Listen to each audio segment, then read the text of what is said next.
Vous êtes en compagnie de Radio Taïwan International.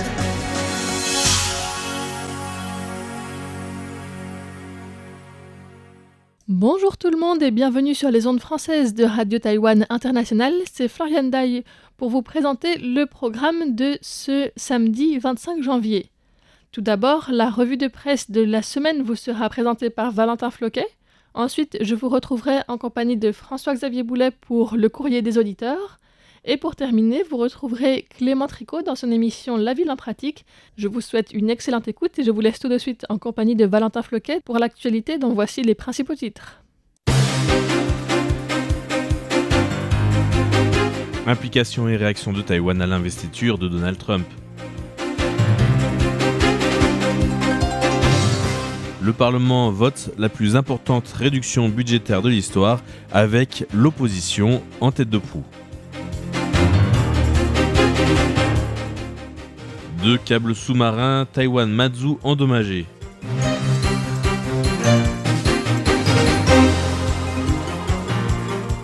Trois personnes voient leur nationalité taïwanaise retirée pour avoir la nationalité chinoise.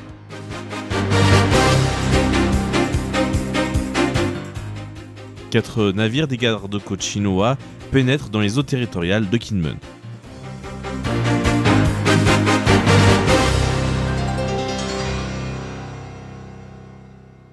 Bonjour et bienvenue sur Radio Taïwan International. Vous êtes en compagnie de Valentin Floquet pour vous présenter cette revue de l'actualité hebdomadaire de Taïwan. Et nous allons tout de suite commencer par parler de l'implication et la réaction de Taïwan à l'investiture de Donald Trump. Une délégation multipartite dirigée par le président du Yuan législatif Han Kuo-yu s'est rendue à Washington cette semaine, accueillie par le représentant de Taïwan aux États-Unis, Alexander Yui. En raison d'une vague de température extrêmement basse, les événements en plein air ont été annulés et la cérémonie a eu lieu au sein de la rotonde du Capitole. La rotonde ne pouvant accueillir que quelques centaines de personnes, la délégation taïwanaise n'a donc pas pu assister à l'événement principal. Au cours de son séjour de 4 jours à Washington, la délégation doit rencontrer des membres de la Chambre des représentants et du Sénat et tenir des réunions à huis clos au Wilson Center et à la Heritage Foundation. Elle a visité également le siège de l'American Institute à Taïwan, qui est l'AIT, et a participé à un dîner organisé par la Chambre de commerce de Taïwan et de Washington en présence de la vice-présidente de Taïwan aux États-Unis, Yang Yi-shan. Après la cérémonie, le président Lai Ching-te a félicité Donald Trump dans une publication sur les réseaux sociaux, rappelant que Taïwan était disposé à travailler avec son administration. Par ailleurs, le ministre des Affaires étrangères, Lin Jialong, a quant à lui souligné que le gouvernement taïwanais espérait la poursuite du partenariat bilatéral existant, fondé sur des valeurs et des intérêts communs. Taïwan souhaite notamment renforcer les liens avec les États-Unis dans les domaines de la sécurité, du commerce, des sciences et technologies, ainsi que de l'éducation. La diplomatie taïwanaise espère en outre que les deux pays coopéreront pour promouvoir la prospérité, la paix et la stabilité dans la région Indo-Pacifique et dans le monde. Le lendemain, après avoir assisté à l'investiture du président Donald Trump à Washington, la délégation taïwanaise a rendu visite à plusieurs représentants de la Chambre des représentants et des sénateurs. L'occasion pour les députés taïwanais de remercier les représentants pour leur soutien lors du vote d'un texte prévenant la double imposition États-Unis-Taïwan, mais également de solliciter le soutien des sénateurs qui devront procéder eux aussi au vote du même texte prochainement. Mardi à midi, la représentation de Taïwan sur place a organisé un déjeuner réunissant la délégation taïwanaise, 18 parlementaires fédéraux américains ainsi que des membres de groupes de réflexion. Lors du repas, en plus du congrès pour la prévention contre la double imposition, plusieurs autres sujets ont également été abordés, tels que la coopération bilatérale, la paix régionale et la livraison d'armes commandées par Taïwan.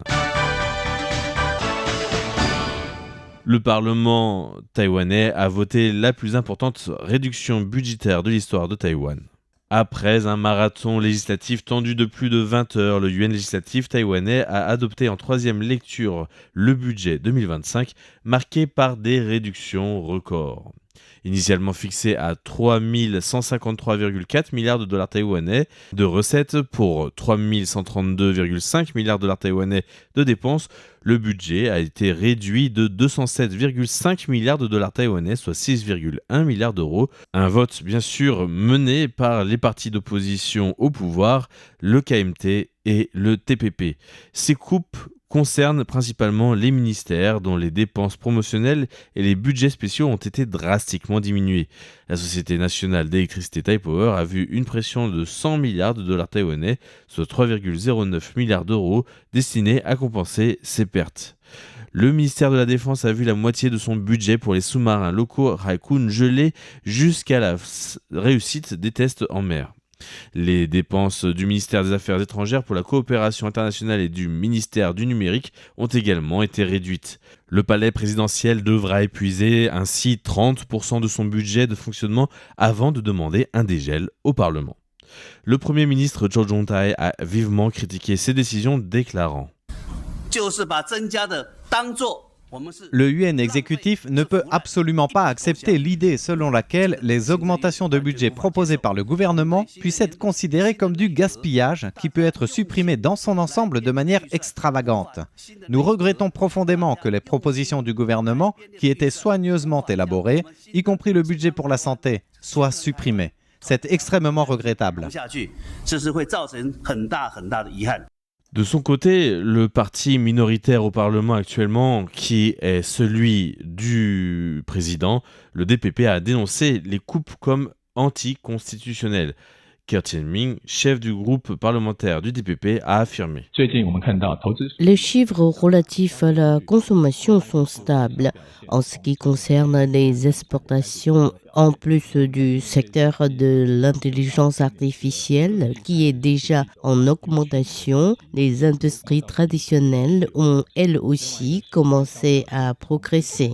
C'est pourquoi le tiers a revu son estimation en portant le taux à 3,42%. Ce taux augmentera d'un trimestre à un autre, d'une part en raison des données de base de comparaison moins élevées de l'an dernier par rapport à celles de cette année. D'autre part, on a constaté les chiffres satisfaisants en termes d'investissement et d'exportation, ce qui permet de prévoir une tendance vers le haut.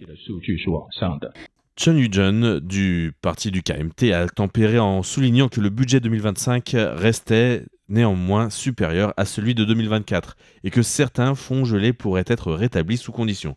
Cependant, le président Lai Ching-te a estimé que ces réductions avaient un impact sans précédent, exhortant l'opposition à reconsidérer ses décisions pour préserver le fonctionnement du pays.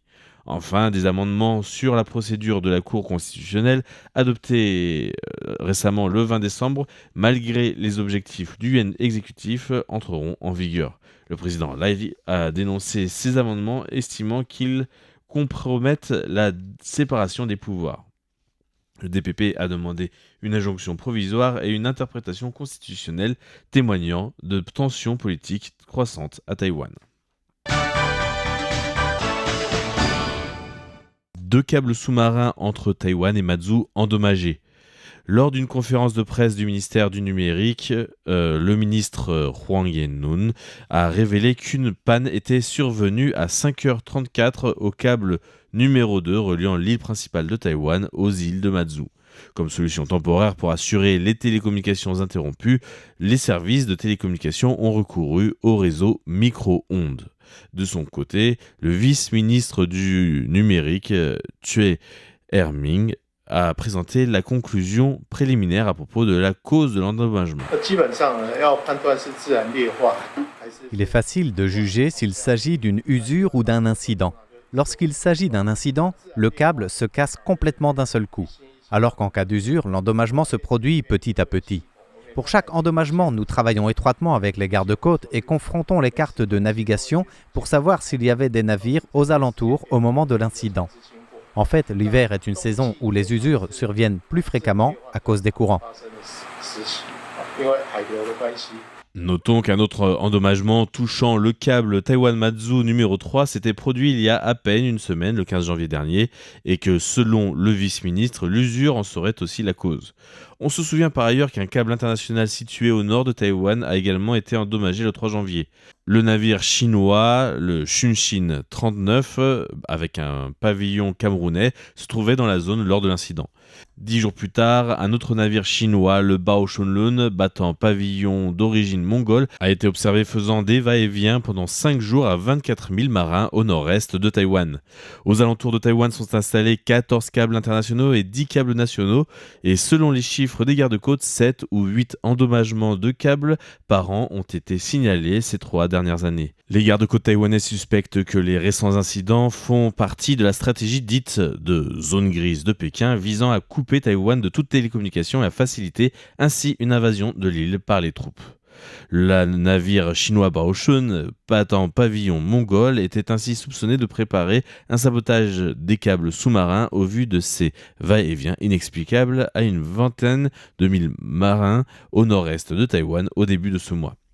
Les gardes-côtes ont déclaré avoir identifié Baoshun à 2,8 000 marins au nord-ouest de Kaohsiung et procédé à un contrôle à bord mais sans avoir trouvé d'éléments suspicieux. Selon le capitaine, le bateau devra attendre l'ordre de sa compagnie au large de Kaohsiung avant de se rendre à sa prochaine destination au Vietnam. 3 personnes voient leur nationalité taïwanaise retirée pour avoir la nationalité chinoise. Plusieurs youtubeurs ont récemment révélé que de très nombreux Taïwanais avaient obtenu la nationalité chinoise afin de profiter des traitements préférentiels proposés par le gouvernement chinois alors que la loi taïwanaise interdit la double allégeance. Une enquête se poursuivant pour vérifier les cas dénoncés, la Commission des affaires continentales, la MAC, a annoncé aujourd'hui la déchéance de la nationalité taïwanaise de 3 personnes. Voici le vice-président de la Commission, Liang Wenjie. Jusqu'ici, nous avons reçu une dizaine de dossiers, dont plusieurs contiennent les photos de cartes d'identité. Nous invitons des personnes à dénoncer les cas douteux en nous fournissant au mieux des preuves concrètes afin de faciliter la vérification. La Commission a reçu de très nombreux dossiers, mais seulement une dizaine d'entre eux contiennent des preuves concrètes. D'autres dénonciations, plutôt basées sur les rumeurs, sont donc plus difficiles à vérifier. Dans son documentaire dénonçant la double nationalité interdétroit, le youtubeur Pa Chiong a présenté Lin Tin-chen, responsable d'une agence taïwanaise en Chine qui propose des soutiens administratifs et techniques aux jeunes taïwanais qui souhaitent ouvrir une entreprise en Chine. Ce dernier a révélé dans la vidéo qu'il y avait au moins 100 000 taïwanais ayant déposé un dossier pour se faire naturaliser chinois.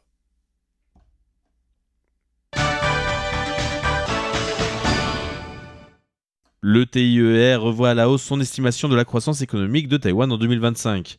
Le Taiwan Institute of Economic Research, le TIER, a revu son estimation du taux de croissance économique de Taïwan de 2025, l'établissant désormais à 3,42%, soit 0,27 points plus élevé que sa dernière estimation en novembre 2024. Le directeur du centre d'évaluation du TIER, Gordon Sun, a donné ses précisions. Les chiffres relatifs à la consommation sont stables.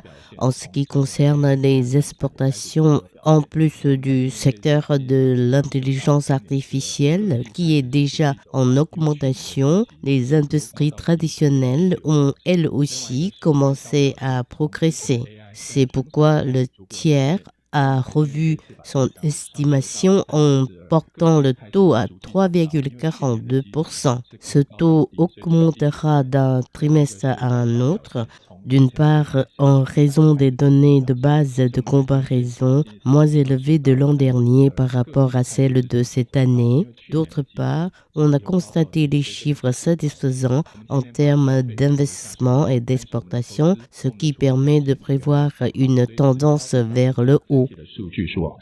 Gordon Sun a ajouté que c'est la première fois depuis 2020 que le pays voit son investissement, sa consommation et son exportation s'annoncer positives tous les 3 à la fois. Et c'est sur cette note positive que cette revue de l'actualité taïwanaise se termine. Je vous remercie d'avoir écouté Radio Taïwan International. Vous étiez en compagnie de Valentin Floquet, en vous remerciant de votre écoute fidèle sur Radio Taïwan International.